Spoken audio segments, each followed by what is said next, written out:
कथा का ये प्रथम दिवस है, तो भगवान के नाम को हम लोग जाने। तो भगवान किसे कहते हैं, कहां पर यह कथा प्रारंभ हुई है और क्या प्रश्न किया गया है, इन बातों को हम लोग जान करके आरती का आनंद आज लेंगे। बोलिए भक्तवत्सल भगवान की जयकारा में कंजूसी ना करें, दोनों हाथ उठा करके बोलेंगे बोलिए भागवत भगवान की जय हो। और कथा में जो लोग आए, कथा के पंडाल के गेट पर ही लिख दें कि फूल सा हंसते रहो हंसाते रहो, मतलब हंसते रहना है, जीवन में मुस्कुराहट हो।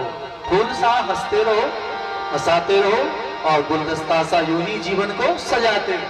जीवन में मुस्कुराहट नहीं तो कुछ नहीं। और ये मन से जो यहाँ तैयार हुआ है तो मुस्कुराने के लिए तैयार हुआ है, और ये मुस्कुराहट हम सबके जीवन में आ जाए। जब सत्य का ज्ञान किसी को हो जाता है तो मुस्कुराहट लेकर के जाता है, जीवन में ये भाव लेकर के जाता है। तो जो बुद्धिजीवी लोग हैं उन सबों से निवेदन है कि कथा में जरूर पधारें। और प्रत्येक दिन प्रातःकालीन बेला में लगभग 7-8 बजे तक वहां पूजन प्रारंभ हो जाएगी, जहां निवास स्थान है। और संस्कृत में पंडित जी भागवत जी का पाठ करेंगे, तो जिन लोगों को संस्कृत में श्रवण करना है तो वहां पधारें। और जिन लोगों को भागवत अथवा धर्म संबंधी किसी को कुछ पूछना हो तो लिख करके आप वहां संपर्क कर सकते हैं। दिन के 11 से 12 के बीच में 1 घंटे का समय है। किन्हीं को मिलना हो, कुछ पूछना हो, जिज्ञासा, शास्त्र की बात, अन्य वार्ता न हो करके शास्त्र की वार्ता आप पूछ सकते हैं।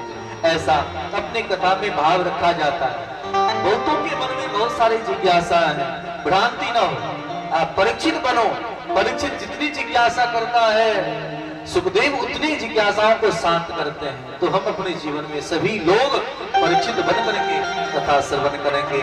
तो आज हम यह जाने कि भगवान किसे कहते। भगवान भगवान तो बहुत सुना, आज जानने का प्रयास करते हैं कि भगवान किसे कहते हैं। भगवान के लिए परिचय आया है, सच्चिदानंद रूपाय। ध्यान देना, संसार में जो भी वस्तु देख रहे हैं वो सब क्या है, मिथ्या है, सब झूठा है। झूठा किसे कहते हैं, आज है कल नहीं रहेगा, कल नहीं था आज है। तो जो तीनों काल में सत्य दिखाई पड़े वह सत्य भगवान है। जैसे सूर्य भगवान है, चंद्र पहले से था आज है कल भी रहेगा तो भगवान है। समुद्र कल भी था आज है कल रहेगा तो भगवान है। पृथ्वी कल भी था आज है कल रहेगा तो भगवान है। चिति जल पावक गगन समीरा, ये पंच महाभूत से हम सबका शरीर बना है। ठीक, तो ये सत्य घन चित घन आनंद घन, ये सत्य जहां कहीं परिलक्षित होता हो उसे हम भगवान माने। तो सत्य सत्यावतम सत्य परमत्र सत्यम सत्यस्य योनि नीतम च सत्य सत्यस्य सत्यमृत सत्य नेत्रम सत्यात्मकम त्वाम शरणं प्रपन्ना। दूसरा है चित घन। कोई व्यक्ति पूछे भगवान किसे कहते तो क्या कहेंगे, चित घन। जहां कहीं ज्ञान दिखाई पड़ता है, किसी भी वस्तु का, व्यक्ति का ज्ञान है, यह ज्ञान ही भगवान है।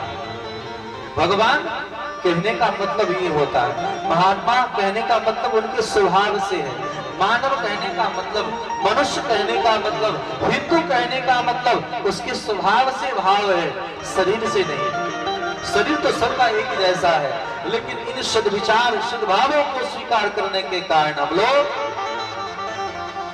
संत मुनि महात्मा भक्त कहलाते। ऐसा बेस लगा लिया, बाल केस ये बढ़ गया, ये अनेक प्रकार के वस्त्र पहन लिए तो महात्मा हो गए, ये बात नहीं। उसे महात्मा ना जानो।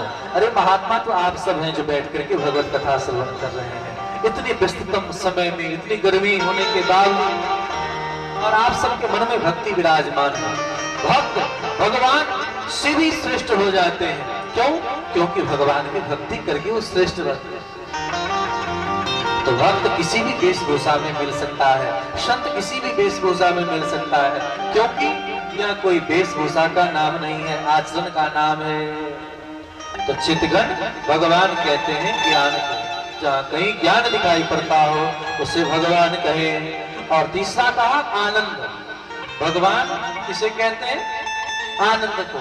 भगवान जब जन्म लेते हैं तो क्या कहते हैं कृष्ण भगवान का जन्म हुआ, राम का जन्म हुआ,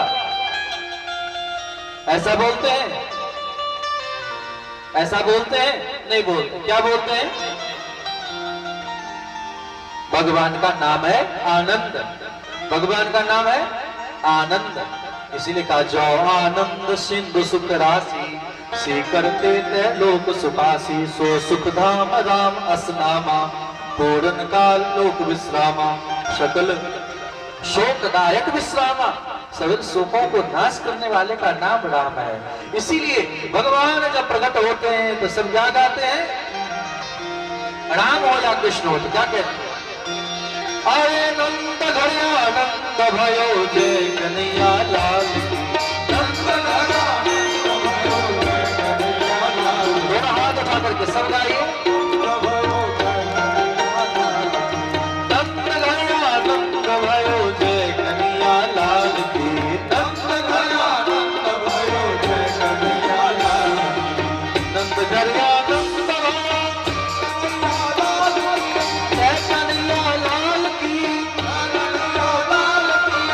नंद के घर में आनंद का जन्म होता है।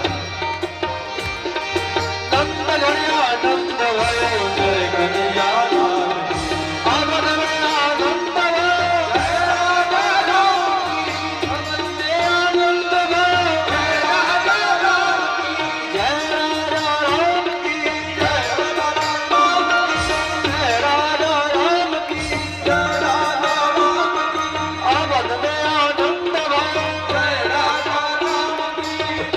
आनंद भयो जय राजा राम। आज भगवान की सब आराधना कर रहे हैं, भगवान की जय हो जय हो। तो भगवान का परिचय क्या है? सतगन चितगन और आनंदगन। सत्य भगवान है, चित्त भगवान है और आनंद भगवान है। इसीलिए भगवान को अन्य नाम से न कह करके सत्य भगवान है। भगवान कौन है? सत्य है। राम के लिए आया है सत्य संतम दशरथ तनयम श्यामलम शांत मूर्तिम, अर्थात जो सत्य है वही राम है, जो सत्य है वही राम है, जो सत्य है वही कृष्ण है, जो सत्य है वही नारायण है। नारायण ही सत्य का अवतार धारण करते हैं। इसलिए नारायण का परिचय कभी भी सत्य से लिया जाएगा, राम का परिचय सत्य से लिया जाएगा, कृष्ण का परिचय सत्य से लिया जाएगा। तो सच्चिदानंद रूपाय भगवान का रूप ये है। कोई व्यक्ति पूछे भगवान का रूप कैसा है तो सत्यगन चित्तगन और आनंदगन। अब कोई पूछे भगवान करते क्या है तो क्या कहें? भगवान करते क्या है? किसी को पता है भगवान क्या करते हैं? भगवान का रोजगार क्या है? किन्हीं को पता हो तो बोले।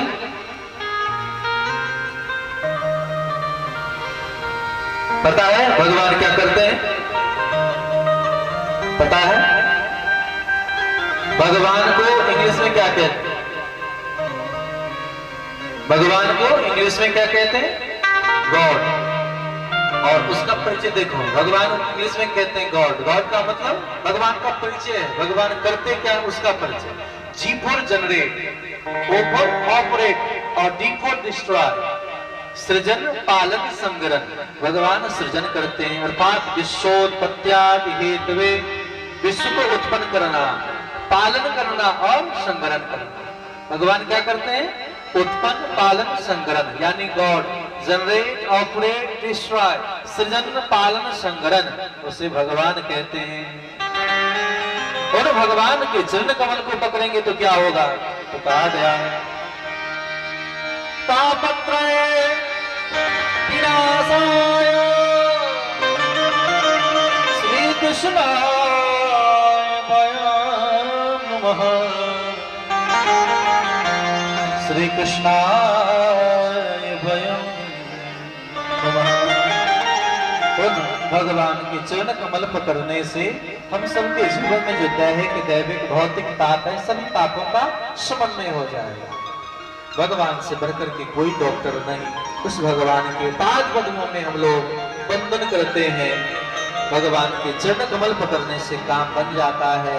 यहाँ पर श्री सुखदेव जी महाराज का चरण वंदन किया गया है। नैनी सायन में सुंदर जगह सुरम्य जगह देख करके कथा प्रारंभ हो रही है। सूत जी महाराज को व्यास आसन में विराजमान करा करके शौनक जी का कुछ प्रश्न है, ध्यान देना, प्रश्न आप सब याद रखना। श्री शौनक जी महाराज कलयुग के जीवों को देख करके प्रश्न करते हैं, दुखी हो जाते हैं। महाराज, जो समय आ रहा है जहां 50-50 डिग्री तक गर्मी बढ़ जाएगी, जहां 30 से भी ऊपर नहीं होता था, वहां आप हर जगह जगह 44 यानी 44 नॉर्मल टेम्परेचर, जहां प्रशासन के तौर पर मना किया जा रहा है 44 लगा करके 44 हो जाओ, यानी कि आप गर्मी से बच करके रहो। क्या होगा, इन लोगों का कल्याण कैसे होगा? पानी का हड़ताल, बिजली का हड़ताल, व्यक्ति किससे शरण मांगे, किसके शरण में जाए?